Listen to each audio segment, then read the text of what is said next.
ఈరోజు గండిపోచమ్మ తల్లి గుడికి వెళ్తున్నాం. జనాన్ని ఎక్కించుకెళ్ళాలి. ఈ గ్యాంగ్ అంతా మా ఊరు గ్యాంగే.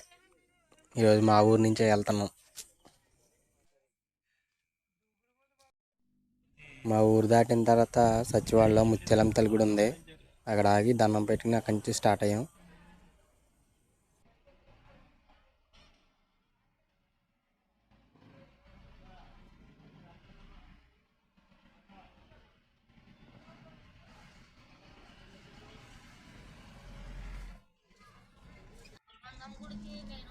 దారంతా ఫుల్ మంచు.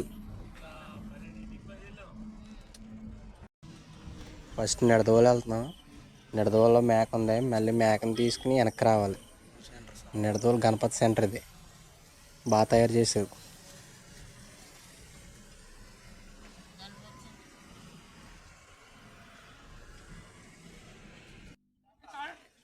మేకను ఎక్కిచ్చేసారు.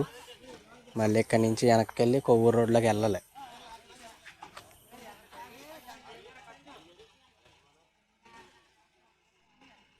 నిడదవోలులోనే 1500 ఆయిల్ కొట్టించాను.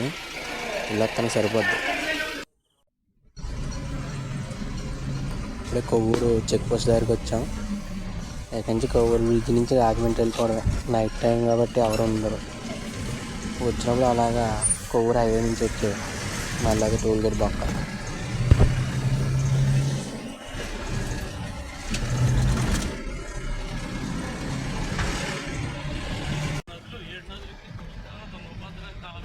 రాజమండ్రి సరస్వతి ఘాట్.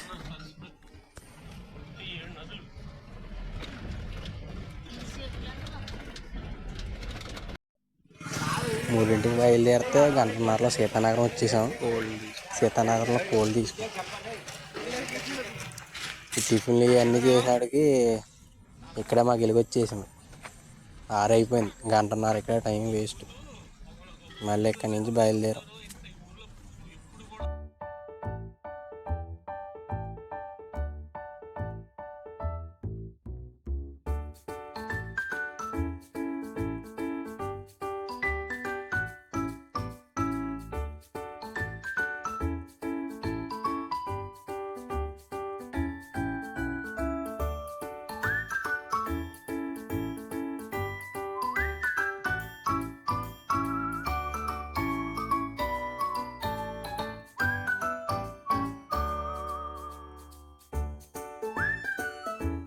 ఇక్కడ లాస్ట్ విలేజ్ పురుషోత్తపట్నం.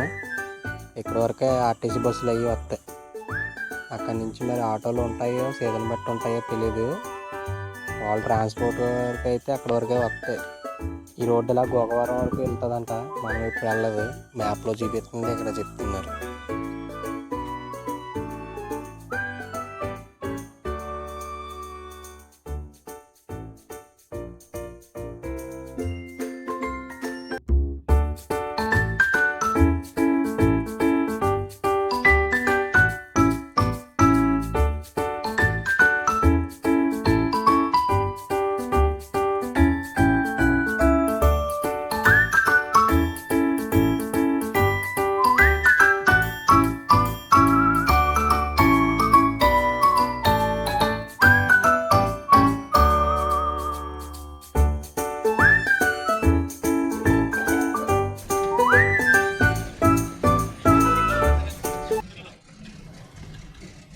ఇలా టన్నల్స్ కనిపిస్తాయి కదా, ఇక్కడికి వచ్చామంటే గుడి దగ్గరికి వచ్చినట్టే. ఇలా కొంచెం ఎదరికి వెళ్ళిన తర్వాత అక్కడ ఫ్లెక్స్ ఉంటుంది. గుడి తాత్కాలికంగా ఆపివేయబడిందని. అది చూసి ఆగిపోక్కర్లేదు. ఫస్ట్ టైం వెళ్ళినప్పుడైతే నేను అలాగే మూసేసారేమో, వెనక్కి వెళ్ళిపోలేమో అనుకున్నాను. కానీ వెళ్తే అంత నార్మల్గానే ఉంది.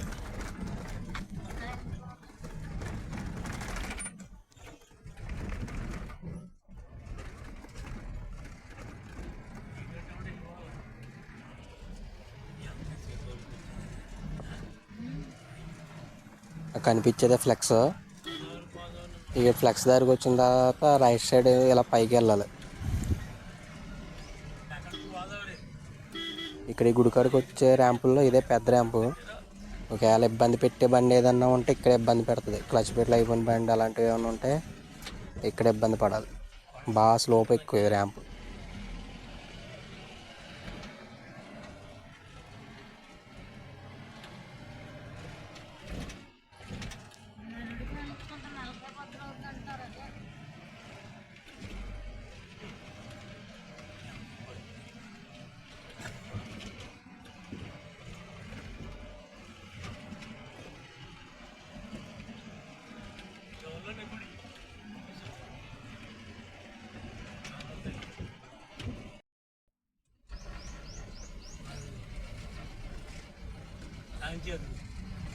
గుడికి స్టార్టింగ్ ఎంట్రన్స్ ఇది. ఇక్కడ నుంచి వెళ్ళే బోట్లన్నీ ఇక్కడి నుంచి వెళ్తాయి. స్టార్టింగ్ నుంచి రిజిస్ట్రేషన్ దీంట్లో చేయించుకోవాలి. పక్కన మునిగిపోయింది గుడి.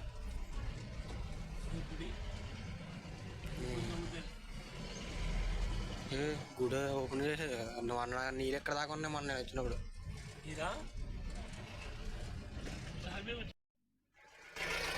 మొన్న వచ్చినప్పుడు అయితే ఇదంతా వాటర్, అక్కడ రాళ్ళు ఉన్నాయి, అక్కడ వరకు వాటర్ ఉండేది. గుడి మొత్తం మునిగిపోయింది.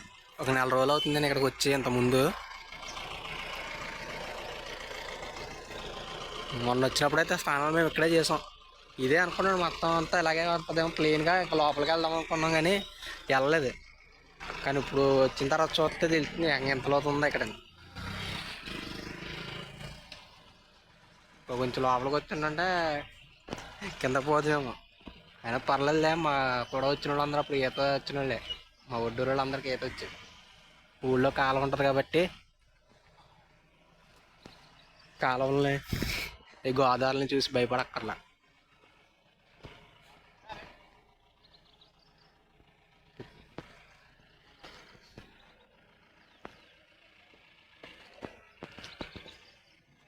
ఇంత లోతు ఉంది ఇక్కడ.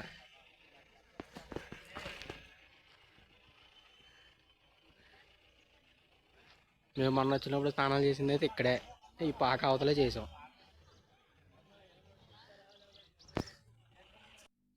మొన్న వచ్చినప్పుడు ఇవన్నీ మునిగిపోయినాయి. ఇక్కడ వరకు ఉన్నాయి వాటర్. ఒక నెల కూడా అవ్వలేదు వచ్చి. ఒక 4 రోజులు ఎంత డిఫరెన్సా. మొత్తం ఈ పడవలన్నీ మునిగిపోయి ఉన్నాయి. ఇప్పుడు తేలిపోయి.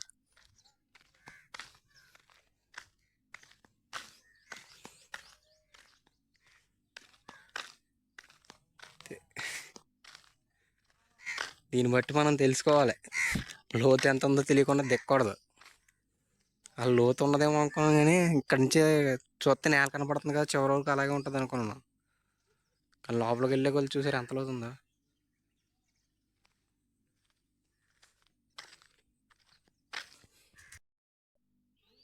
మొన్న వచ్చినప్పుడు ఈ బాత్రూమ్ కూడా మునిగిపోయి ఉంది.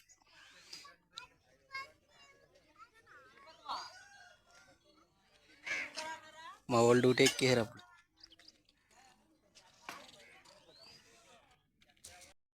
రేవు ఖాళీగా ఉంది, స్నానం చేసేస్తే బెటర్. జనం వస్తున్నారు ఇప్పుడే. వాళ్ళందరూ వచ్చారంటే మొత్తం మురుగులు చేసేస్తారు. చేసేసి గుళ్ళోకి వెళ్ళి వచ్చేసి రెస్ట్ తీసుకుని పడుకుంటాం. ఇంకా అక్కడ స్నానాలు చేసాం. చూడండి ఎంత లోతుందో.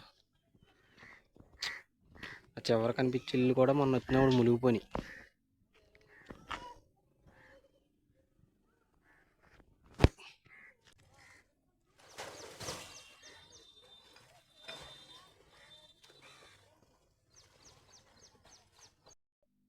ఈ రేవు ఇంకా అలా లోపల వరకు ఎదర వరకు ఉంటుందంట.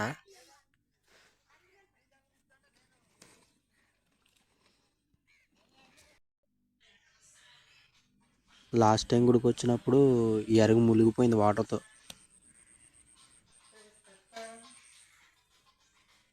లాస్ట్ టైం వచ్చినప్పుడు అయితే ఆ గుడికి వెళ్ళడానికి దారి లేదు, మొత్తం నీటిలో మునిగిపోయింది సగం వరకు. అప్పుడు అందరూ అక్కడికి వెళ్ళారు అన్నమాట. పైన కనిపిస్తుంది కదా అమ్మవారు, అక్కడికి వెళ్ళి దండం పెట్టుకుని మొక్కుబళ్ళు అవి చెల్లించుకున్నారు.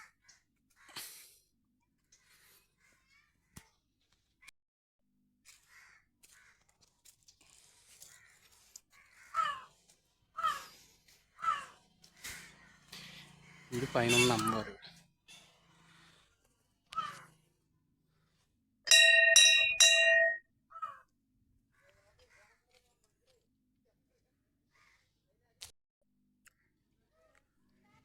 ఇక్కడ ఉగాది దాటిన కాడి నుంచి సీజన్ అంట. ఉగాది దాటిన తర్వాత నుంచి ఎక్కువ మంది జనం వస్తూ ఉంటారు ఇక్కడికి.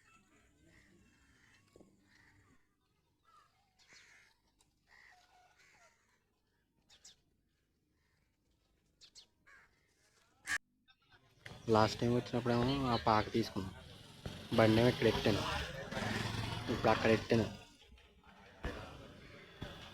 ఇప్పుడు తీసుకున్నారు ఇది.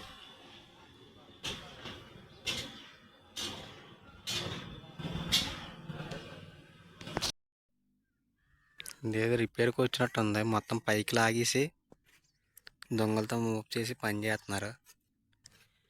ఇక్కడున్న ప్రతి బోట్ కూడా కాకినాడ బోట్లు అనుకుంటా. ప్రతి దాని మీద కూడా కాకినాడ అని రాసుంది. వీటికి కూడా ప్లేట్ నెంబర్లు ఉన్నాయి. ఇది ఫ్యాను. ఇది తిరిగితేనే పడవ వెళ్తుంది, వెనక్కైనా ముందుకైనా. ఇది డైరెక్షన్ మార్చుకోవచ్చు, స్టీరింగ్ టైప్. ఎటు తిప్పితే అటు పడవ ఎదరికి వెళ్తుంది. ఇంత పెద్దగా ఉంటుంది, ఇది ఎలా తేలుతుంది నీటిలోని. దాన్ని మొత్తం తిరగబెట్టారు. ఇది మొత్తం చెత్త అయిపోయింది. ఇప్పుడు ప్రతి బోటుకి కూడా నెంబర్ ఉంది, అండ్ మన బండి నెంబర్లు ఎలాగ ఉంటాయి అలాగా నెంబర్ ప్లేట్. నేను చిన్నప్పుడు తాటకి ఇంట్లో ఉండేవాళ్ళం. అప్పుడు ఇల్లు కుట్టినప్పుడు చూసాను, మళ్ళీ ఇప్పుడే చూస్తున్నాను. పాకలేస్తున్నారు మళ్ళీ.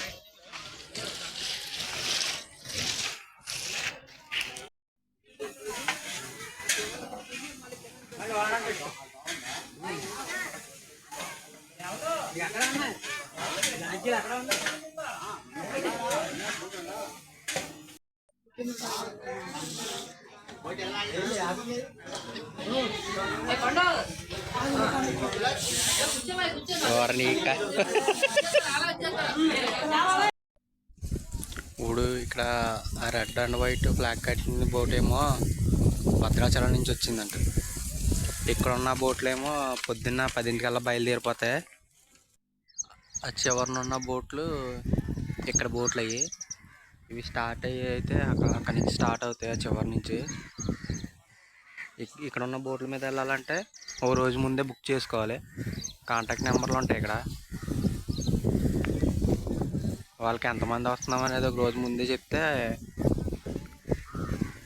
సీజన్ బట్టి టికెట్ 1000 రూపాయల నుంచి 1500 దాకా ఉంటాయంట. ఇక్కడ పొద్దున్నే 10ంటికి బయలుదేరి మళ్ళీ సాయంత్రం 5ంటికి వస్తుందంట బోటు తిరిగి వెనక్కి. ఈలోపు పొద్దున్న టిఫిను, మధ్యాహ్నం భోజనం అన్ని ఖర్చులన్నీ ఆలే. ఇంకా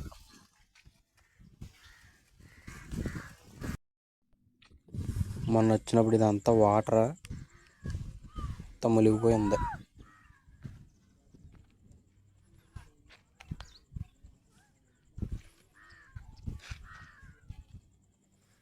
ఆ చెట్లు కనిపించే కడిది రోడ్డు. అక్కడి నుంచి వస్తే ఇదంతా మొత్తం మునిగిపోయినట్టు అనిపించింది.